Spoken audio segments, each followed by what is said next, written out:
Hello, and welcome to the 45th Everybody Dice podcast, where today we are going to be talking about whether a single game mechanic has ever ruined a game for us.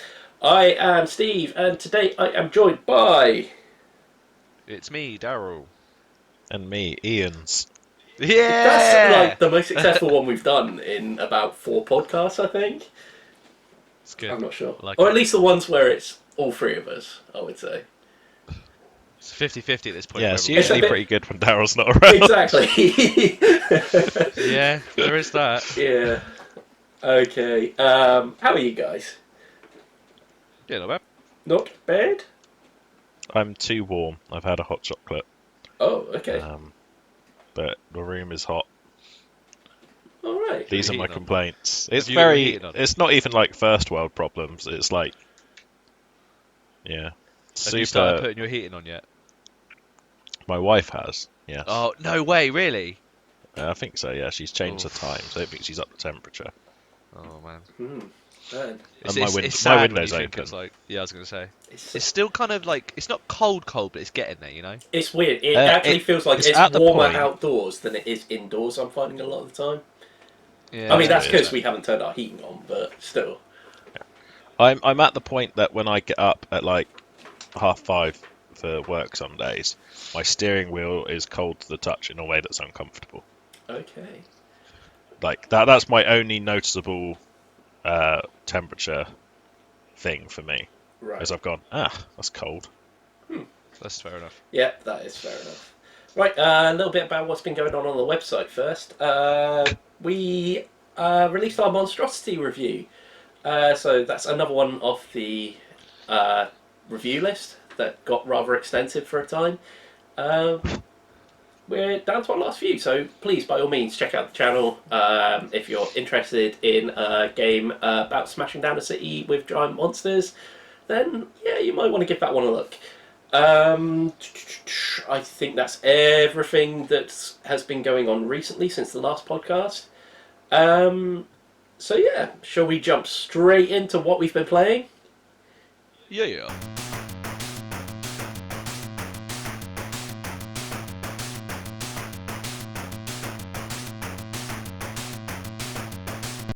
Yes. Okay.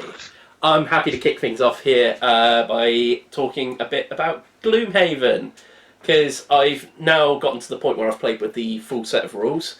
There's a few things I haven't done, like leveling up my character and stuff like that, but generally I'm now playing with the full rule set. So I mentioned on the last podcast it's got a really, really good tutorial system to it, where it just keeps adding in rules bit by bit. It even gives you simpler cards to start off with to be able to play with. They get phased out as you move up through the missions. I'm actually still not out of the tutorial missions as such, though. I'm on the last one, which is a boss battle. I didn't have the time to finish it when I was playing, but I have had my first loss in it now on the 4th mission, which is where you have your... It's probably the first mission where you have a full set of rules. And yeah, I failed once at it and then succeeded on the second attempt, so that was kind of cool. The game's great. Like, it's genuinely a puzzle. So one of the things I can take away from Gloomhaven is mistakes are punished very harshly. Your characters don't have a great deal of health. Like, take 2 or 3 hits and your characters are dead. I'm playing with what is essentially a tank character, the Red Guard, and if he gets hit too many times, he's gone. He can't really absorb a great deal of damage. There's a lot of stuff I've found in the game where you have to try and cleverly use traps, so the traps that are already set out on the level. It's good to use your various push and pull abilities to force enemies back into traps and stuff like that, because you often find you don't have the time to just tank your way through enemies, pretty much. Again, if you try to be too clever with these things and set up like elaborate traps and stuff like that to draw enemies in and attack them and stuff like that, you're probably going to run out of time and get exhausted, so you're very much against the clock. the way the game works is everyone has their deck of cards. Most characters have a hand of 10 cards. On your turn, you have to play 2 cards. You have to do the top action on one card and the bottom action on another. Those then either get discarded or lost, depending on what the card instructs you to do. If it's lost, it means you're not going to be able to get that again for the rest of the game, for the rest of that particular mission. Ones that are discarded eventually get shuffled. Once you can't draw 2 cards, you draw 1 card. It gets it gets put into the lost pile. So you can see with a hand of 10 cards, you're actually very limited because after 5 turns, you've already lost a card, and that card you're never going to get back in that mission. So when you hit a point where you can't play 2 cards, that's it. Your game's over. You do also have hit points as well. So you've got a couple of things you have to think about. So your cards in your hand kind of act as your stamina, almost. Like using effects and things like that is very much a big part of the game as well. So the monsters kind of like draw off their own deck that gives them actions, and if they can't do those actions, then you can make them waste turns. So let's say you want to immobilize someone. If they come up with a move action on their next turn, it could be that they can't do anything at all on their turn. So there's a lot of stuff to think about with things like that. Advantage and disadvantage is also used in the game, where you have a modifier deck. So every time you make an attack, you draw a card off the deck, and it will do something like add +1 to your attack. It might do -1 to your attack. Or what happened to me on the 4th mission, 4 times in a single game, God. you draw the 1 miss card in your deck. There is genuinely only 1 of them, but every time you draw it, you have to shuffle your entire deck back into one another. And somehow I drew it 4 times over the course of a single game. So when you think of that So in terms unlucky. of like your hand of cards, that's 4 turns out of 5 before you start losing cards and stuff like that. So it was unbelievably unlucky. But yeah, I think when I ran out of time on the boss mission, there was no way I was going to finish that one. It's intended to be a more difficult challenge, in that it's kind of like it's almost stopping you from going too deep into the game too quickly, I suppose, by setting You should always ease yourself into it before you go too deep.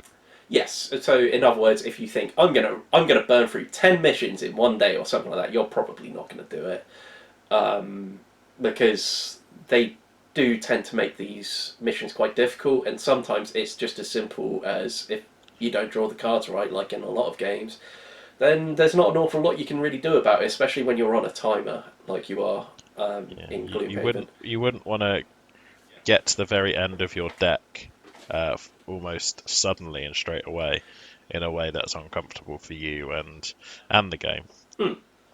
And the other thing is, as well, is you have this deck of cards that, much like if you were playing a game of Magic the Gathering or Pokemon or something like that, this is a deck that you're going to be learning how to use it in the most efficient way over time. So they want you to have that learning curve as well. Personally, when I do games like that, I have loads of practice with my deck. I play with it constantly. And then when I do get to using my deck, it is all over quicker than I expected it to be. Yeah, so the pretty cool thing once you get to that, I can't remember whether it's the 4th mission or the 5th mission with the boss. At that point, you've got 3 cards which are labelled X at the top. So usually you've got a full hand of cards of everything at the level that you're currently at. And then you get these 3 X cards thrown in as well, which actually brings your hand of cards up from 10 cards to 13 cards. So you actually have to choose at the beginning of the mission which 3 cards you're not going to use for that mission. So there is a lot of really getting to learn your character. I actually think that makes losing missions part of the game, because you start learning where other cards may be better for this situation compared to other ones you've maybe got more comfortable using, but aren't particularly good for the situation you've been put in. It's really cool. I would really recommend it. I already recommended it on the last podcast, but now that I'm playing with the full rules for it, it's just even more enjoyable. So it's probably the last time I'm really going to talk about it on the podcast. I am, however, whilst we're talking about Gloomhaven, going to talk about the digital version of Gloomhaven on Steam, because I did buy that recently to give that a bit of a go. It is Gloomhaven, but it's not got the campaign on it at the moment. It actually has its own mode called Guildmaster mode. So if you and some friends are planning on playing the big Gloomhaven box, but didn't want the story ruined by playing a digital version of it, you can quite safely download this game at the moment because the campaign isn't there yet. They are planning on putting it in. But they, like I said, they've got this Guildmaster mode, which is essentially you start a guild and you play a bunch of maps where you get the chance to hire other people to your guild. Plays with the Gloomhaven rules, and it's okay. It's not too bad at all. I would say it's a good way to learn the game, because it obviously takes you through everything step by step. You get a good variation of characters. And yeah, I've been quite enjoying that as well. Admittedly, I think I'd rather be playing the big box of Gloomhaven with friends right now, but this kind of fills it in quite nicely in terms of that. Okay, so that's all my Gloomhaven stuff out the way. So Ian, do you want to talk to us a bit about D&D? I think you said you played a couple of sessions recently. Yeah, so we did yesterday and the day before. Okay. So 2 in 2 days. Yeah, it was very good. Where were we at last point? I think we got to drug addiction, didn't we? Oh god, I really can't remember. I think Kat's character Dover, who is a massive lizard, is now addicted to a tea-like crystal meth style substance. Okay. So that's fun because she struggles with her addiction every day now. So me, her, and the Catwoman went to a hunter's house and confronted a hunter that had been hunting a cat lady's family. And by cat lady, I mean literal cat humanoid, as opposed to insane elderly person. Right. Okay. So they hunted that person down, and I watched. As we left that, we got a name for the person who funds this hunting. So we went to go to the upper city in Baldur's Gate in order to find this person. Turns out you're not allowed in the upper city of Baldur's Gate if you're a scumbag like we are. So we've had to do some favours for the guards on the gate, which includes clearing out a cult called the Cult of Death Free that live under the city. So we went to a bathhouse in order to find... No, sorry. We went to a pub called the Elvensong Tavern to speak with someone who might have information on this cult. She was very willing to give up this information should we stop her from being killed by the crew of her old pirate crew from which she stole lots of money. So we waited outside for this crew to arrive and fought some pirates. The 7 standard pirates were all turned aside by our feline friend who cast fear. So they all just ran away. And then I 1v1'd their pirate captain. I think Sean buffed... I think it's supposed to be like a level 1 quest, so Sean buffed this guy quite a lot. So it was very Goku strength style guy. He was taking hits and laying me out fairly consistently. But it was good fun. It ended with him stabbing me in the chest, and then me getting really cross and using my max level Eldritch Blast on him because I didn't want to die, which manifested in me sinking venom / carnage style claws into his ribcage, holding him up in the air, blood eagling him, and Iron Man chest beaming him in a way that just blitzed him all over the pavement. because I crit him, which was it was nice and interesting, and Yeah. all the tavern were like cheering out the windows as I just like turned this guy into a huge cloud of red mist in front of them, and then pinned what remained of him to the side of the pub via his rib cage because it was nice and sharp. So yeah, we got our information from that woman after that point. After we watched her play some rounds of, I think they're called Boulder's Bones, which is basically like 21 with cards but with dice. Okay. And she was cheating, so we were watching her win at that, and then I used Mage Hand to pickpocket her of the sneaky dice. So I now have some sneaky dice. Yeah, so after that we went to the bath where she told us the cult were, and we managed to get into the baths. I roguishly and magically edited the ledger saying that we had a booking, so we didn't have to pay to get in. We hung around in the baths for a bit, and then my plan was to leave the baths and ask for like a handprint stamp like you would get at a club, so that I could get back in because I'd already paid for my session and I had some business to attend to. They obliged, stamping my hand, and then I went round onto the street and used one of my spells to magically carve this symbol on loads of homeless people's hands, and sent them to the baths to just wash, and clearing out all of the posh people in the process. At that point, we knew the people that were going to be there for nefarious reasons because they wouldn't let the homeless people bother them, as opposed to the people that just wanted to wash, because you wouldn't want to wash in a pool full of dirty homeless people. Right. That was my plan. What actually happened is just it became a hanging out ground for the homeless, and we didn't really get much information.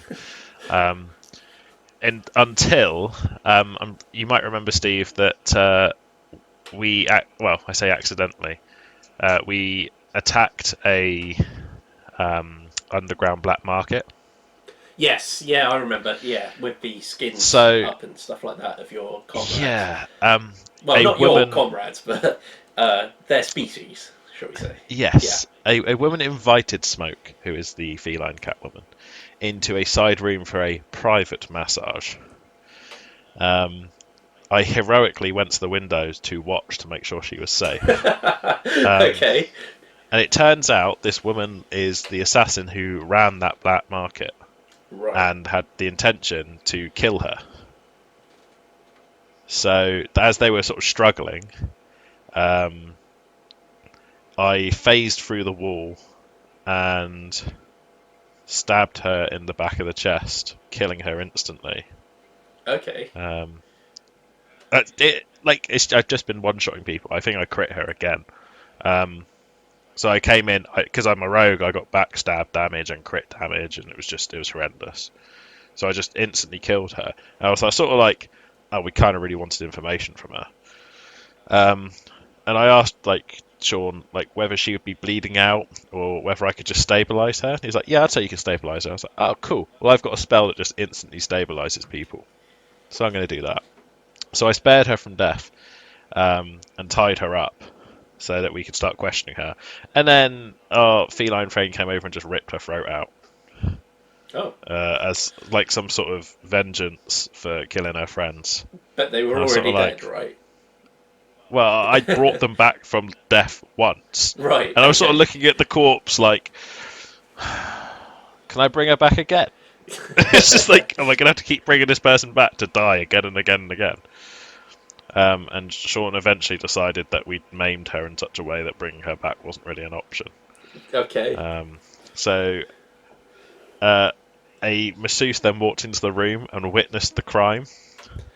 So we locked the door behind her, and we threatened her to not report this crime. And she was crying in the corner, and we're sort of, when you've done something, the plan's gone sideways, and there's not really much you can do. Sure. To sort of stop it. So we're in this room with this crying woman and this corpse on the floor, and I'm like, well, I guess the only thing I can do is chop up this woman and push her through the, the sort of windows that have a slot at the top. Right. So it's quite small, so you can't climb through it. So I cut this woman up into manageable chunks and slotted her out the window. And then phased back through the wall, filled her up in a canvas bag, and put her in a bin. Right. To sort of hide the evidence, while Dover and Smoke cleaned up the blood in the masseuse room. Okay. We're just like, this has gone so wrong. Eventually, they let the masseuse go Right. because they felt guilty, and I'm like, well, now she's just going to tell someone. So I tailed her for a bit. What she actually did is went back to her house, locked all the doors, and cried loudly. So that filled me with guilt. What a bunch of heroes. Yeah. So I went back to the massage parlour and we waited around for a bit, and then the girls got asked to leave because it was getting close to midnight. And I was sort of like, this is sort of our opportunity, because the only reason they'd ask us to leave is if something dodgy was happening, right? Not the idea of them just closing like a normal place. And turns out my hunch was right. So I managed to sneak back in and turn us all invisible, and then wait to see what happened. And then some guys came out of like a hidden stairway, so we snuck past them and got in. By this point, I've used all. I think I've got one spell slot left, and I've used all of my spell slot just getting us out of murder charges on a woman who turned out to be completely unrelated. It was just like a side thing where we irritated her before. Sure. So yeah, we descended into the cavern. Turns out Kat's character doesn't have night vision, so we're having to lead her by the hand through these like catacombs. We find some corpses and stuff like that, and then I leave them in like an entryway while I go search some like extra caverns. So I search them out and I find like a bloated corpse, but nothing more. And then rather than staying still like I'd asked them to, they blundered into the next room, albeit invisible. And like 3 skeletons like popped up like they're like, you've activated our trap. Ha ha ha ha. We are the like dead people free. We're here to. Oh, there's no one there. And they're like these 3 skeletons who are meant to be a trap for us, but they couldn't see us. So, I think they're 3 blokes in cloaks that are pretending to be dead bodies, and they're sort of like wandering around the room, like, well, someone came in here because the door opened. And they sort of went, oh well, maybe it's a false alarm. Lay back down. We'll see if we can get someone else when they come down here. So they lay back down, and obviously Dover and Smoke had sort of tiptoeing around the room, like, well, that was an error. Let's leave. One of them trips on one of the bodies. And they spring up again and go, ha ha, we are the evil dead bodies free. You fall into our trap. There's no one here again. And then they start searching the room properly. And then the guards from upstairs realise there's something off because the doorway was open from the stairwell. So I come back from this passageway and there's 3 people who are like made up to look dead arguing because they're saying there's someone in the room. And there are 3 guards from upstairs saying, someone must have come through here. I've seen wet footprints. And I'm just like, I left you alone for like, what, a minute and a half? And now there's 6 guards looking for us. So it sort of got to the point where they were not going to get out because Kat kept walking, because she can't see and she's not got dark vision. She kept walking into people. And they're like, there's someone here, I can feel them, I just can't see them. I was like, okay, we're going to have to fight our way out of this. So me and Snoke start killing people at the same time in order to sort of get the jump on them. Kat, Dover, panics and pulls a large hyena out of a little bag and throws it at one of these guys because she's got a little magic bag which she can throw animals out of. And it just descends into chaos immediately. Like, I'm stabbing people, like the cat person is like scratching people's eyes out on the floor. There's like a hyena in the room. And then we eventually kill all these people. We hide them in like a crypt and dress in their cloaks so we look like guards and carry on going through this sort of catacombs. We get to the next people and I'm like, I've got a plan. How many more animals can you pull out of that bag? And Kat's like, 2 more. I was like, cool. Fill that room over there with as many animals as you can. So there's 2 hyenas and a brown bear in this room. And we rush into the next room and go, we need your help! There's furry animals and they're attacking us and they're in this room. So we call all the guards into the next room from the room that we were about to enter, and they rush into the room and get mauled by bears whilst we carry on our adventure. And that's where we stopped because we ran out of time. But the last thing that happened was we managed to convince some people to get run into and get mauled by bears. Right. That sounds fun. Yeah, it's one of those where you just think this campaign is constantly and always getting out of hand. Yeah. So, just whilst we're talking about D&D, I did actually the other day purchase the starter set and essential set. I guess where from, but you know, it's actually with a view to possibly doing something for the site. I'm still trying to figure it out a bit. It's interesting though, because obviously Wizards of the Coast are a massive company, and so they can afford to do stuff where it feels like they cheat people a little with the products they give you. So,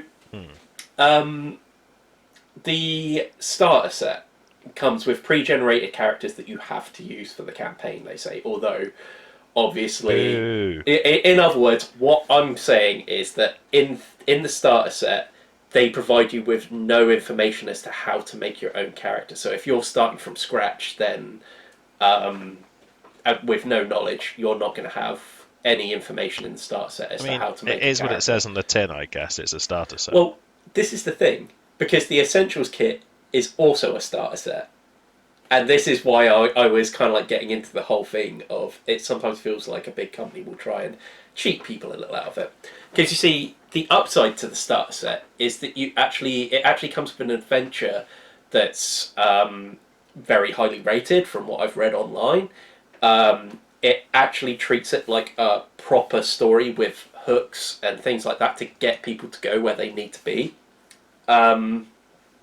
So the actual adventure part of it is really good in the starter set from what I can tell. And I've read through quite a bit of it and it seems like a natural adventure. Your Essentials kit, however, tells you how to build your own characters, and then the adventure that they've got with that is more like a video game style RPG, in that the story is you have a village and you have a message board and quests get posted to the message board. The characters get to choose which missions they do at their own will, and then there's a big battle at the end, basically, once all the missions are done and stuff like that. And it just seems like, man, they really could have just put these two things together, gotten rid of the bullshit adventure in the Essentials kit, and actually given you a decent, natural Dungeons and Dragons style adventure with the whole character creation things behind it as well, because every other starter set that I've bought, so like the Shadowrun, the Pathfinder one, all things like that, all of them give you the option of being able to make your own character despite having pre-generated characters in them as well as taking you through what is a very natural adventure path, basically. I don't know, Steve, it doesn't sound very profitable. I know, it's funny, right? But I don't know, it just seems like it really feels a bit harsh, and I still want to go through. I'm quite interested in trying to get a group together to play both sets separately and play them as they're intended as each set in order to actually properly, like right now I'm just giving you my first impressions off of what I've seen and read for myself in the box and what I've seen people say online, and I can certainly see what the point that a lot of people online have made through reading the material, but it would still, I think, be a good idea to actually play through them and actually define whether they're good, whether you would buy both and mix them together, or what would be the best route if you were looking at getting into it, basically. Because at the moment, just from first impressions, it looks like probably your best experience you could get in order to get a proper starter set is to buy both, take the character building from the essential set, and take the adventure from the starter set. It really looks like that's the best way to do it at the moment. Am I am I right in thinking it's only up to level 5? Yes, both of them are.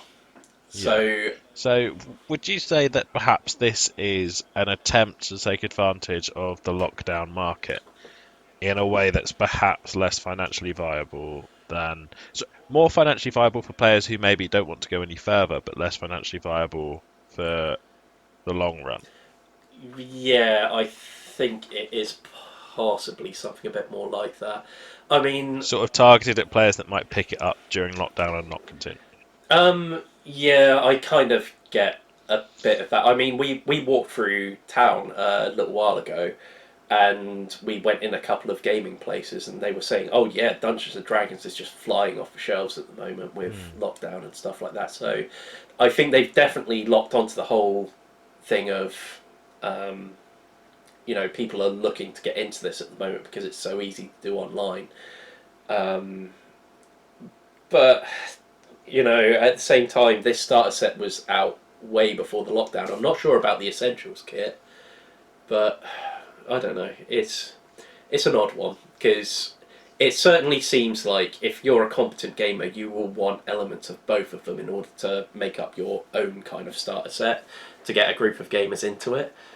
But yeah, that's my initial first thoughts on it. I thought this was a good place to actually throw it in. Yeah, no, I agree. It's something that we were discussing off podcast when we barbecued. Yeah, yeah. It sort of felt a bit, almost not weird, but like, yeah, I mean, it's just interesting. the interesting thing is, if you buy the Essentials kit, you do get a code to be able to get the PDF of the player's guide. So you can actually go. Oh, I didn't know that. Yeah, you can actually go like more in depth with character creation and stuff like that. So, I mean, That's not as bad as I thought. Then, is it the full player's guide or is it a like edited small version? I have not checked, if I'm perfectly honest. So I really don't know. It has led me to actually buy the player's guide though, so I have actually got that. I wanted a hard copy of it rather than a PDF. Yeah. So I did get that in the end. So I'm probably not going to get that PDF that's there. I could probably give it to someone else to be perfectly honest. But yeah. So yeah, I'm starting to dip my toe into looking at what Dungeons and Dragons is all about. So yeah, possibly. We'll see. But like I said, the whole point was I kind of wanted something to sink my teeth into, possibly for the website, and I figure that's kind of a neat way to go about it when I don't really know too much about it myself. Okay, next up, I'm just going to really briefly talk about Root, the digital version of Root that got released really recently on Steam. It's not been out for long at all. It is Root. You get the full Root experience here, minus the expansions. So, in other words, you get the Marquis de Cat. Marquis de Cat. I've done this before. I'm getting terrible deja vu here.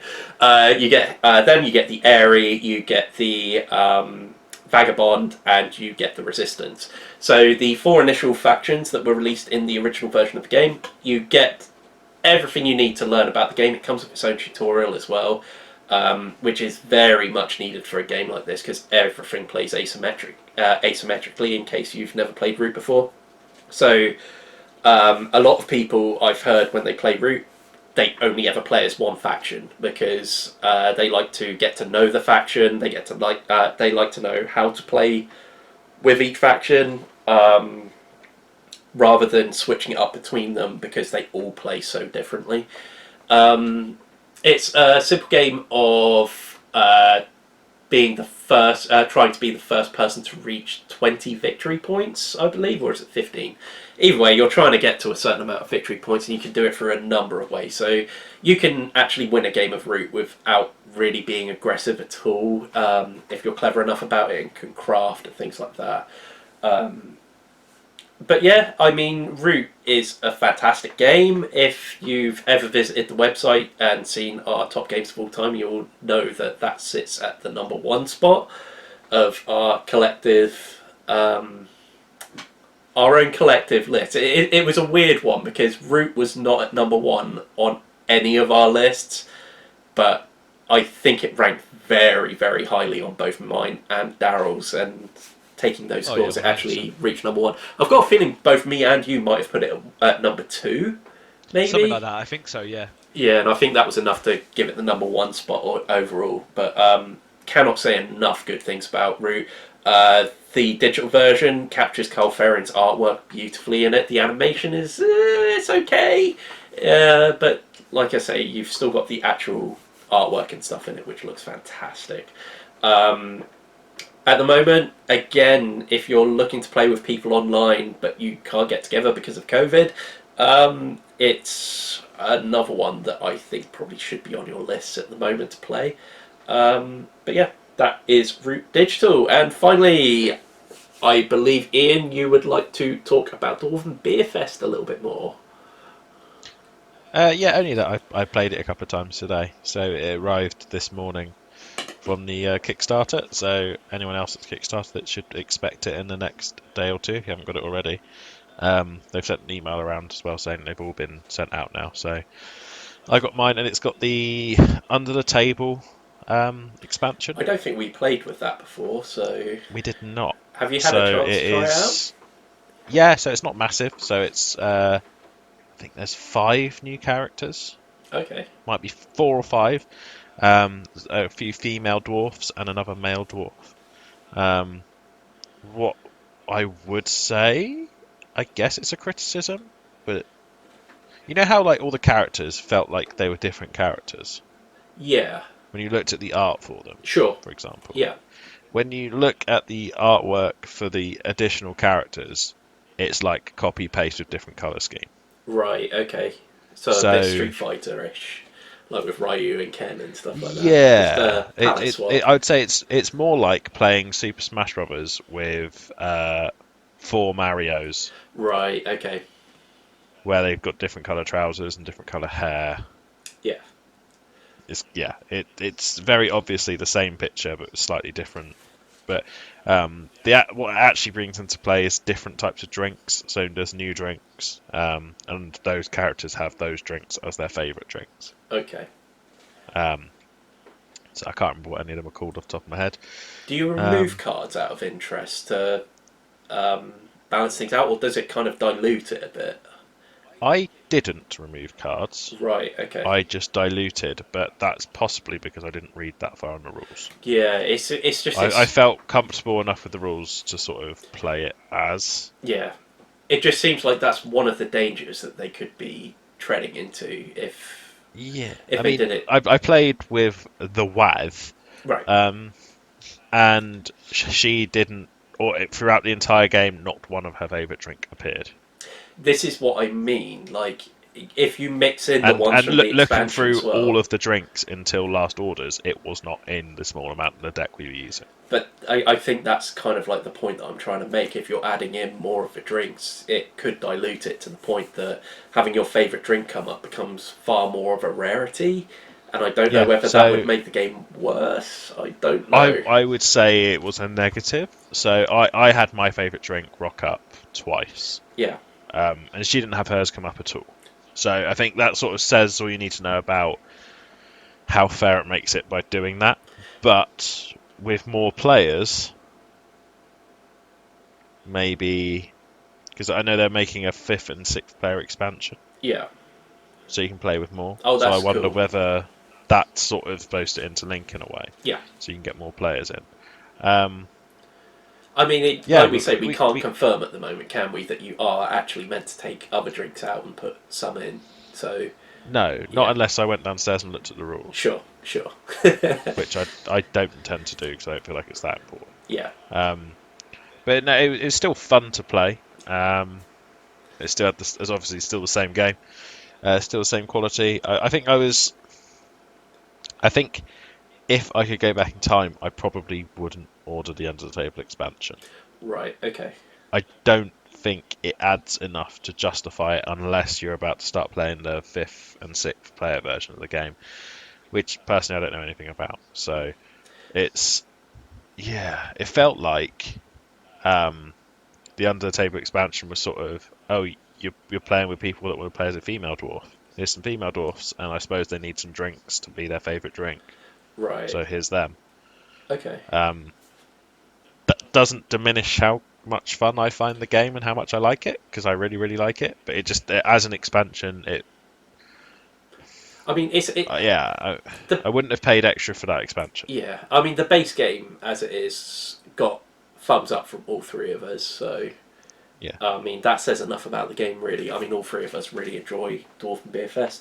I'm guessing it must be heading to retail soon. Or is it going to be an online only I honestly thing? don't know, because I know they struggled a lot during COVID Yeah. getting stuff sourced, so I'm not sure.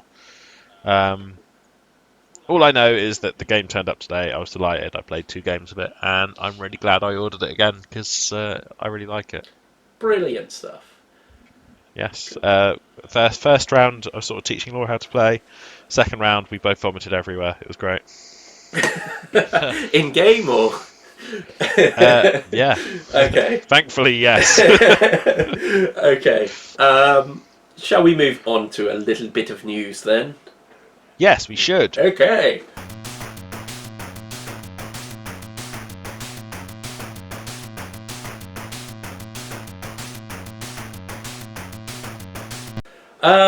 So the first thing I have on my list, I think I just sent you guys a link to this, is a game that just appeared on Kickstarter called Crash Octopus. This looks absolutely amazing. I love it already. That looks so cool. So it's a dexterity game. So we're already like we love our dexterity games here. I love the boat. So the Tokyo, I think is it Tokyo Game Show or something like that. They hold a big board gaming convention in Japan usually every year. And obviously it's been cancelled this year. And usually a lot of Western game publishers and stuff usually go there and pick up a lot of these Japanese games that then get brought over to Western audience. It doesn't look like that's going to happen this year. So instead, a lot of these Japanese companies are actually taking to Kickstarter instead, and this is one of the ones that was going to be released this year at the game show. So this one is... It's got this amazing setup to it. So it's lots of wooden pieces. I love the timer around the outside, which is essentially a load of beads on a piece of string, and there's a crab that moves across these beads and stuff to signal time going by. And I believe the aim of the game is everyone has to try and get cargo back to their boats without getting caught by this octopus that's in the centre of the board. Visually, this game looks amazing. You essentially get one big headpiece for the octopus that goes in the centre of the board, then you have a number of tentacles that are all around it. So, let me just read off this bit. It says that in Crash Octopus, players race to collect cargo on their boats while escaping from a giant octopus that roams the ocean. The horrific ocean creature may occasionally attack you by squirting out ink, but don't let it overthrow your cargo before you load up 5 items and make a full escape. Use your sea tactics and manoeuvre your boat in anticipation of the octopus attack. Play skillfully and tactfully to gain the upper hand in this exciting flicking dexterity game. Man, yeah, this looks really cool. It's a 2 to 4 player game. Looks like it plays really quickly as well. Roughly around 20 minutes a playthrough. So it looks like you have to kind of like flick your boat around the board and try and avoid this octopus whilst grabbing stuff. Man, where's my wallet? It looks so good, doesn't it? Legit trying to Kickstarter this now, and my wallet's downstairs. I'm really annoyed. Yeah, it's all in. I'll do that when we finish. I'm ordering it. Yeah, I can see myself getting a copy of this as well. There's some of the unlocks are mini games. So they added just like little silly mini games. They look stupidly funny. Yeah. So it does look really good. I'm going to be honest. This looks like a game that I could play with Laura, and it looks like a game I could play with niece and nephew as well. Yeah.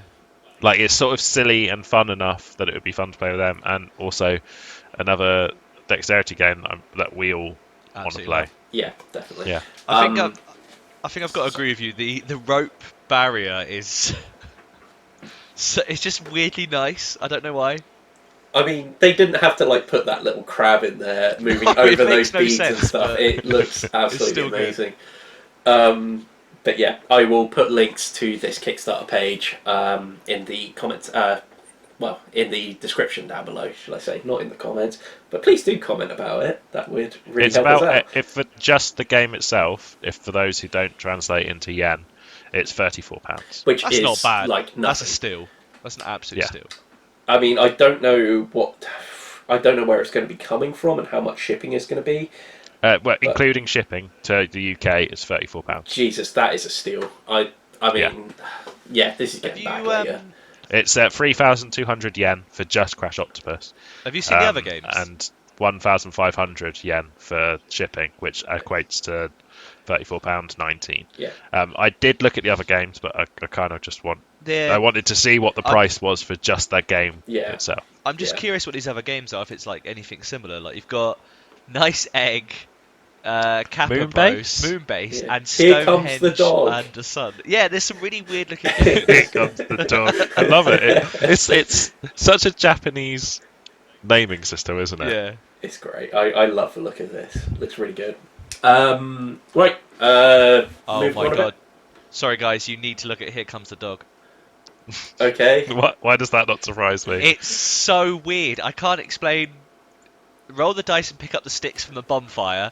If all meat sticks are taken, there will be a chance to feed the dogs. You can tame as many dogs as the meat sticks you have in hand. Oh my But god.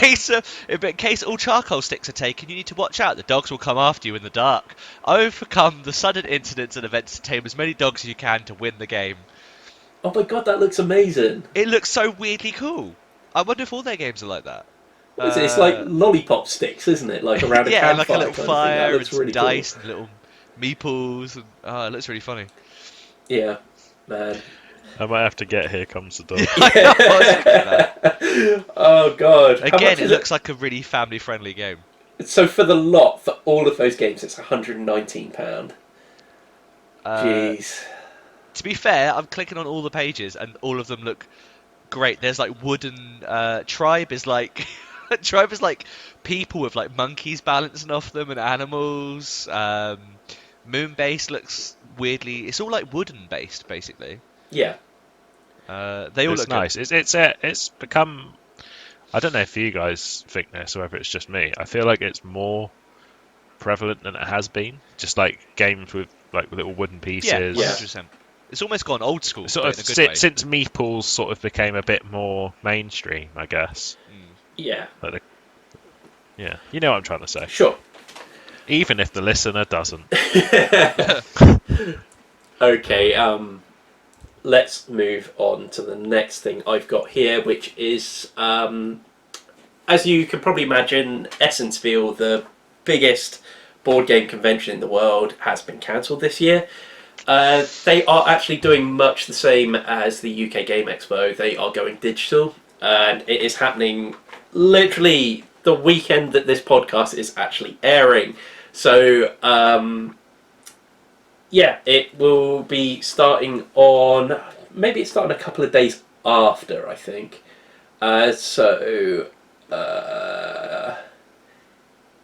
It is actually going to be starting on Wednesday the 21st. So that's actually next week, I think. 1, 2, 3, 4, 5, 8, 9. Tuesday the 20th. It's either going to be Tuesday the 20th or Wednesday the 21st. There's going to be something called Spiel Digital, which you can find at spiel.digital. They're going to, again, be demoing lots and lots of games. There's going to be seminars and things like that. Again, this is the biggest one in the world, so you can expect some pretty exciting things to happen from here. I believe Board Game Geek are also doing their own kind of watch-along kind of thing, where they're going to be demoing some of the games that actually get announced at Spiel Digital. So by all means, head on over to Board Game Geek and keep an eye on that too.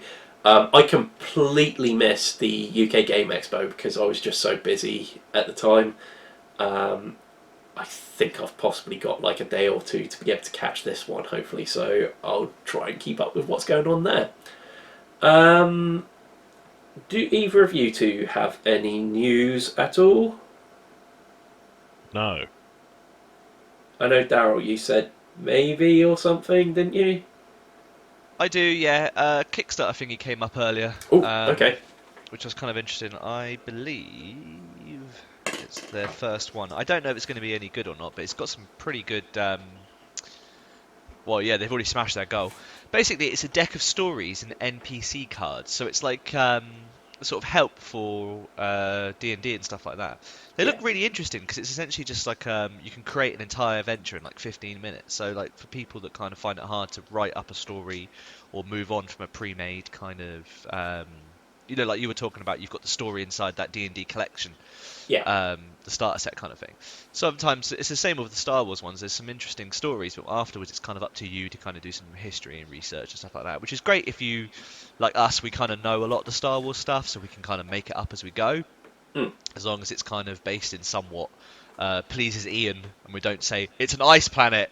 And then Ian goes, where? And then you go, it's this place. Well, no, that place is actually. And you're like, oh god, we need to maybe do some more research. I know that happened with Matt. I think he said something to you, and you were like, no, that's not right.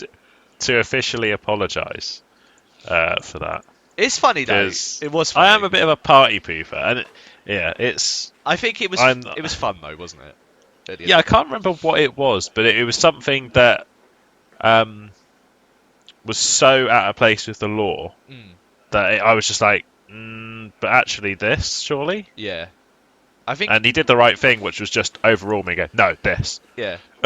It was so because I think the thing that made me laugh, and the thing I always take away from that is I know we're going off topic here a little bit, but was the fact that Commander Fox became Commander Fox, General Fox, Admiral Fox. Man, I love how many changing. promotions. Thing is, I think that is reminiscent of the broken bureaucratic structure of the Empire. Yeah, he just like, kept losing he positions. was Captain Fox when we met him, and then next time we met him he was Commodore Fox, and then he was Admiral Fox, and then he was Lieutenant Fox, and it constantly kept going changed. all over the place. Like, I love the idea that he has so many operations happening at any given time that like he keeps getting promoted by some people and like demoted by others, and he's constantly in flux of what his actual rank is. So funny. I really like that. It was silly. It was silly, but I think it was fitting silly.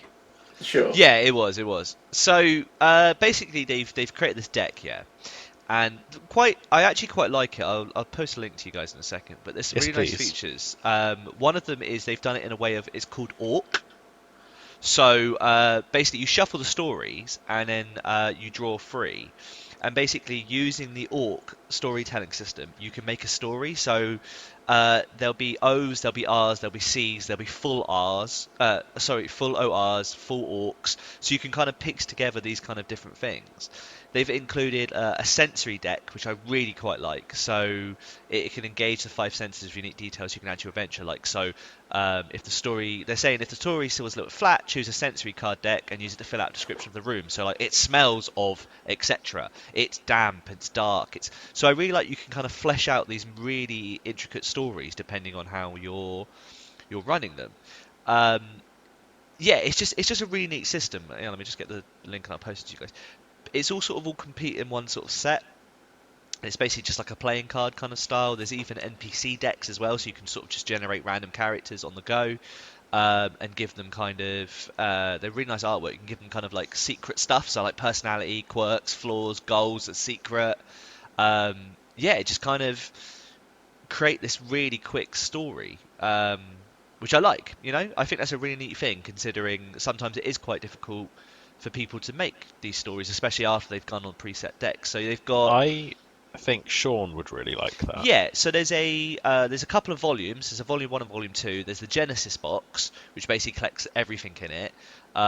Gear booster, Gothic booster, Hell booster, High Water booster. I mean, you're looking at realistically, it's $15 per deck and then $8 per booster, which isn't.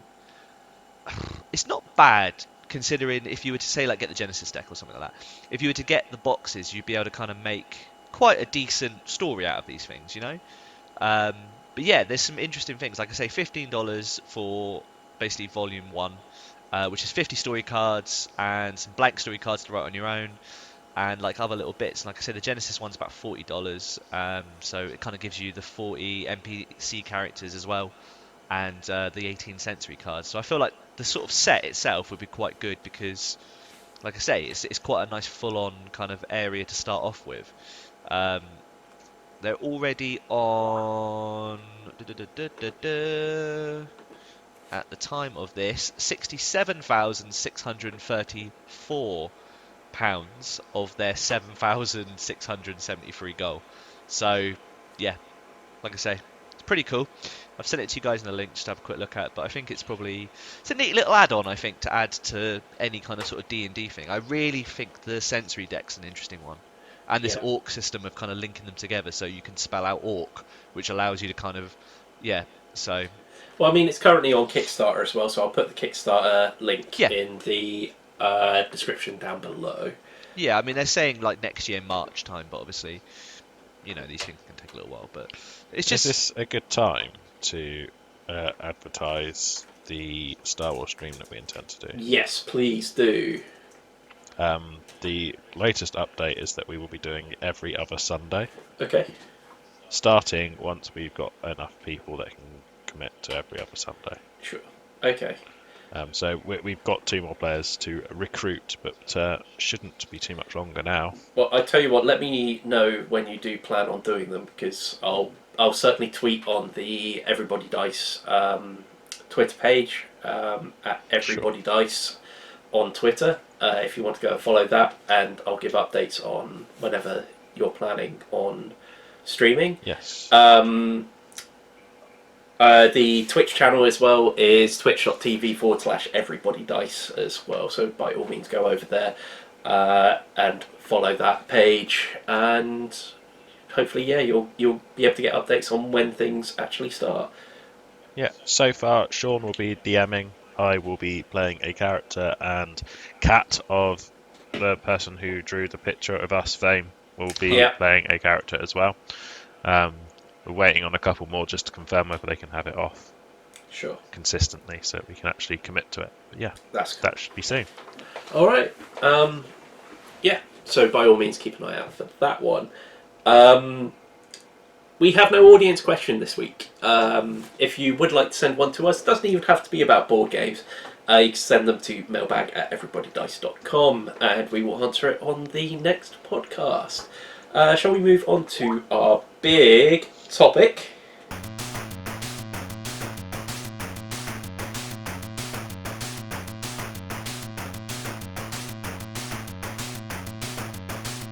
Yes, the big topic. Okay, so our wonderful patrons always get to choose our topic every single week that we do the podcast. They always get 3 choices, and the 3 choices they had this week were: which games make great icebreakers with strangers? Has a single game mechanic ever ruined an otherwise great game, which was our winner this time around? And will hobbyist board gaming ever break the mainstream? Okay, if you would like to join in with these votes that we have for each one of these podcasts, you can head on over to patreon.com/everybodydice, and for as little as $1 a month, you get access to this poll, as well as the choice of which game we actually do a video review of as well. We've also got our audio newsletter as well that we do every single month, where you get to hear about whatever the hell us 3 decide to talk about at the end of each month. Generally it's about things we've gotten up to, but we tend to go off on tangents and stuff. And we have great fun doing it. Okay. So yeah, our big topic this time around: has a single game mechanic ever ruined an otherwise great game? Yeah. Yes. It's the short answer. Yeah, pretty much. Wild West. Is it Legends? Wild West Legends? Do you know something? That's the exact one that I was thinking of. The Western Legends. The Western Legends, that's it.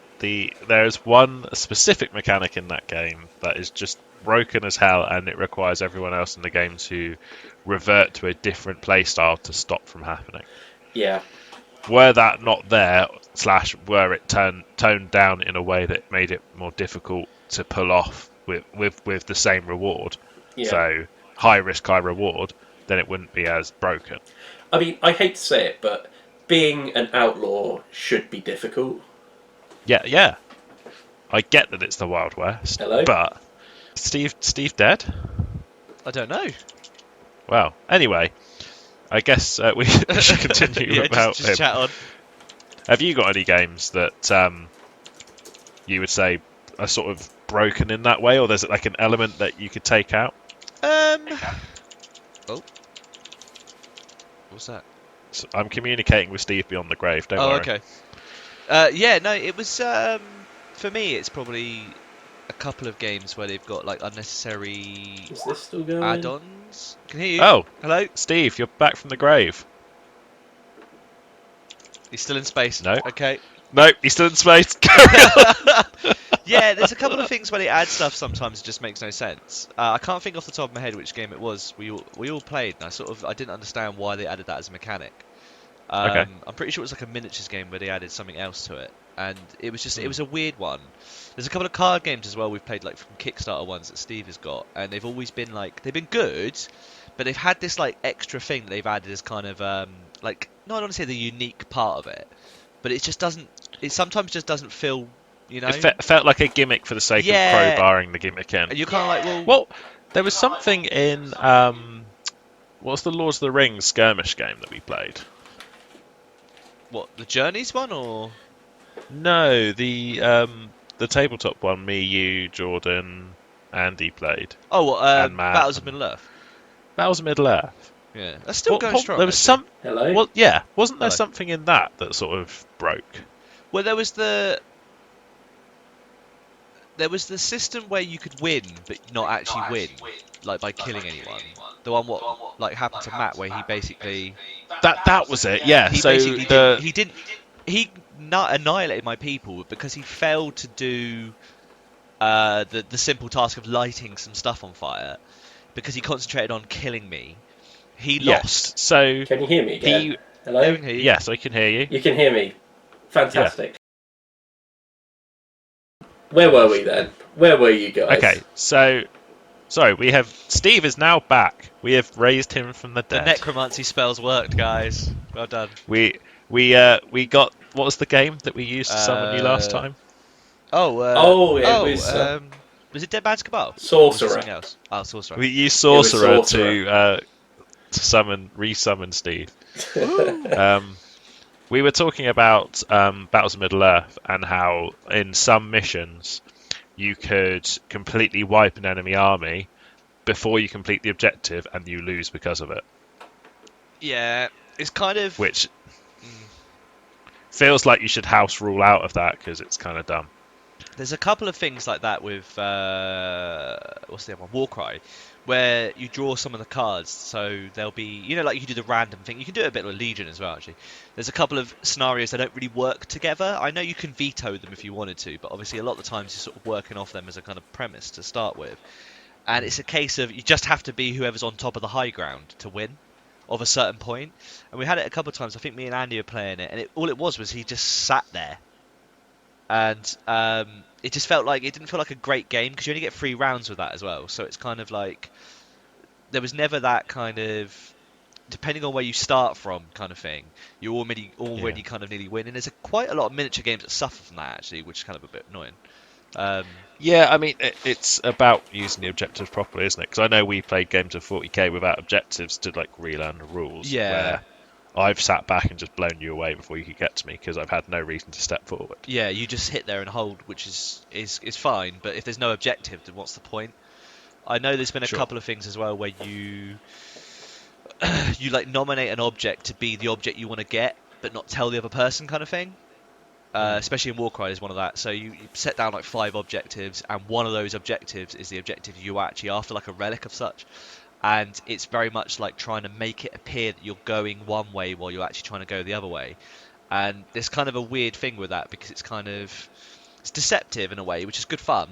But also at the same time, if it turns out that someone cottons onto that quite early and you spread your forces way too thin, like go into like say A, B, and C, when actually you want D, and I just happen to spawn at D for whatever reason, it's just really kind of awkward because it's kind of like I just sit there. Because if they're not making an active reason to go to D, if they're making an active reason to go to D, it's like, well, why would you need to do that kind of thing? There's some odd choices with these preset cards sometimes. Yeah, I see what you mean. I guess it's luck of the draw, though. It is like a draw, and To you some can degree. veto them. Like I know where we played Legion the other day, or a little while back, sorry. There was a card we pulled, and it was just like it didn't make sense because it was kind of like it was like okay, so I start two people on one side, two people on your side, and then we try and fight for victory points or claim the victory point in the middle. But it was sort of like we got into like two separate battles almost, which was kind of annoying because we were spread so like opposite corners kind of thing. It got a bit weird, so we were kind of like, and then also you added like environmental issues, so like it was you couldn't see past I think it was range 4 or 3, so it also made it pointless for like snipers to get involved. So yeah, it was kind of it was a bit of a weird one. I don't like the fire mechanic in Necromunda. Okay. I feel like it's open to abuse. And that has been proved by the amount of times it has been abused in games me, Phil, and Andy have played.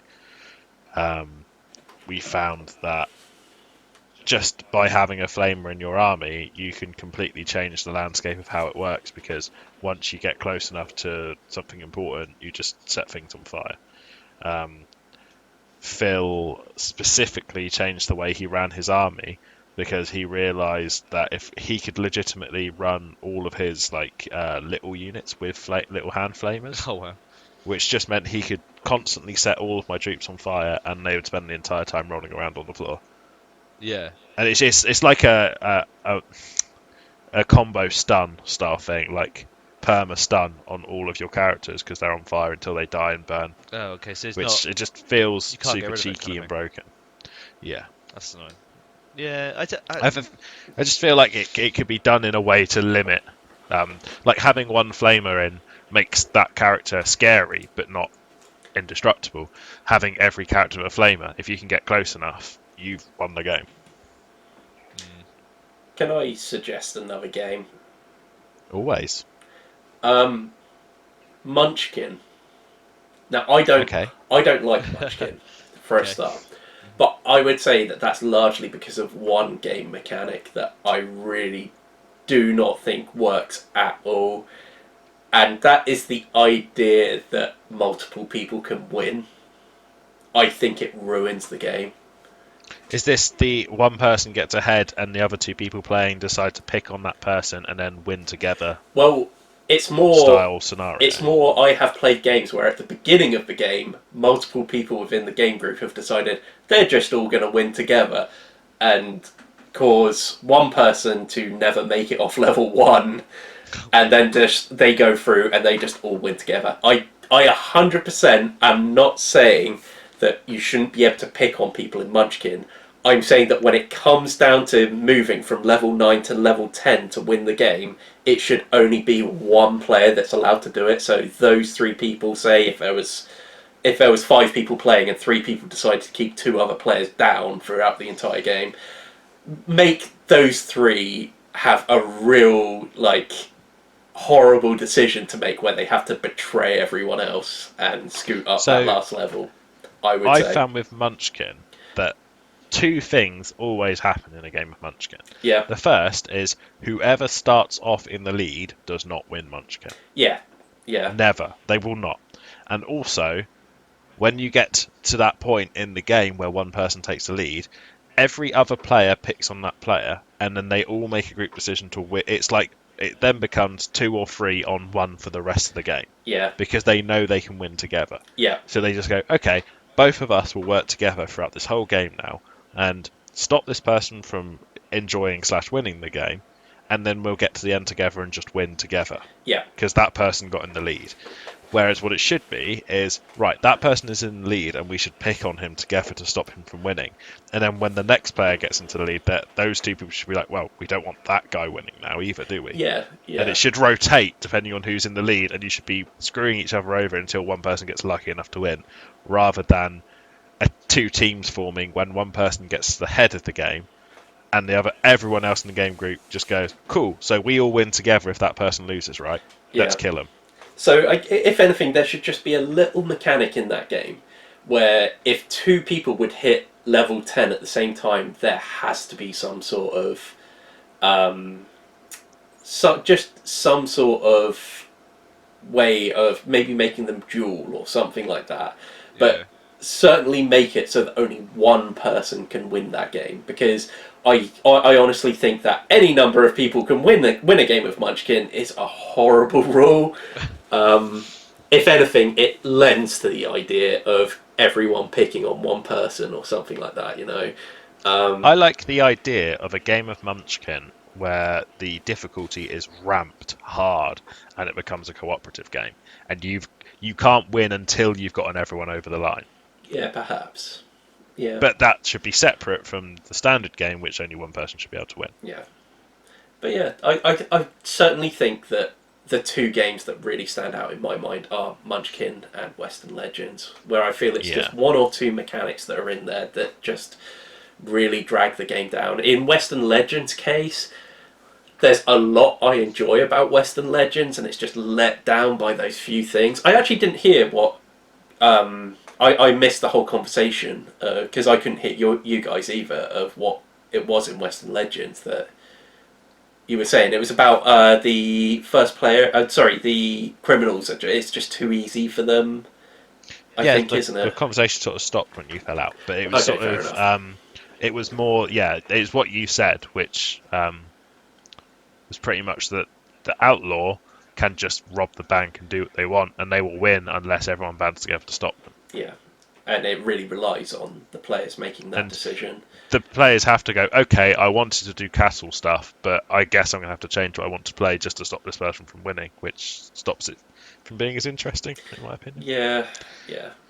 But yeah, they're definitely I guess we could also extrapolate that over to... what's the space game? I can't remember what it's called. Xayah? Where I managed... Xayah, where I managed to find an exploit. Yeah, that was so ridiculous. And I could just trade between two systems permanently to win the game. Yeah. And I sort of chose not to after doing it once. Because it gets boring in a way, doesn't it? And after a little while. Oh, yeah, it got to the point where I realised I could exploit it, and I was like, well, that wouldn't be fun for anyone, so let's not. What's kind of weird is I didn't feel the same hampering of my enjoyment with Xayah as I do with Western Legends. Interesting. Because as the person do it in both occasions, as the person performing the exploit, I felt like, but on both occasions, it felt more cheap in Xayah. Right. Yeah. And I feel like I wonder whether my decision to perform the exploit once and then never do it again in Xayah made the game feel more fair, whereas in Western Legends I was like, well, this works, so I'll keep doing it. I will say as well that exploit in Xayah was actually it was addressed in the expansion, so they created an economy system. So in other words, if all you were doing was trading one good, the good would eventually become so invaluable that it wouldn't be generating any score after a while. So they did add that in the expansion. So I mean, that's the perfect example of a game that did have something that made it slightly less viable, and then suddenly someone went out of their way to stop it from happening so that the game was still fun, which is perfect. Yeah. The same did not happen for Western Legends, sadly. No, it did not. And that... Western Legends is still in, because of COVID and stuff like that, it's still sat in my pile of games to sell right now.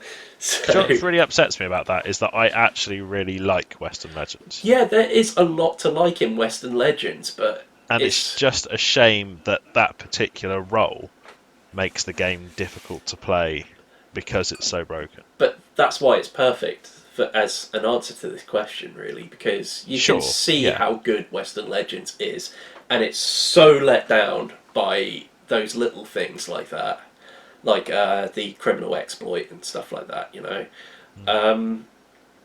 Anyway, I feel like that's kind of a good place to wrap this up. So, if you have enjoyed this podcast, then please do give it a like, share, subscribe, all that good stuff. It really helps us out. Let us know in the comments below about anything that you've agreed or disagreed with in this podcast, and by all means let us know which games you feel like have been let down by one little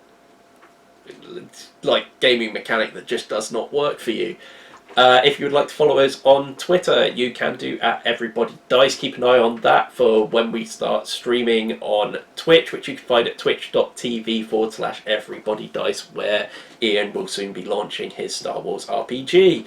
If you would like to follow us on Instagram, you can do at Everybody Dice Show.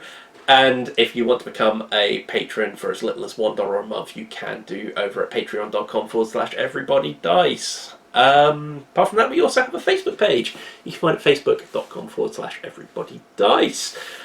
On that, thank you very much for watching. There should be some video somewhere on screen right about here. Please do give them a click and check out some more of our stuff. Thank you very much for joining us, and we shall see you next time. See you later. Bye. Bye. Bye.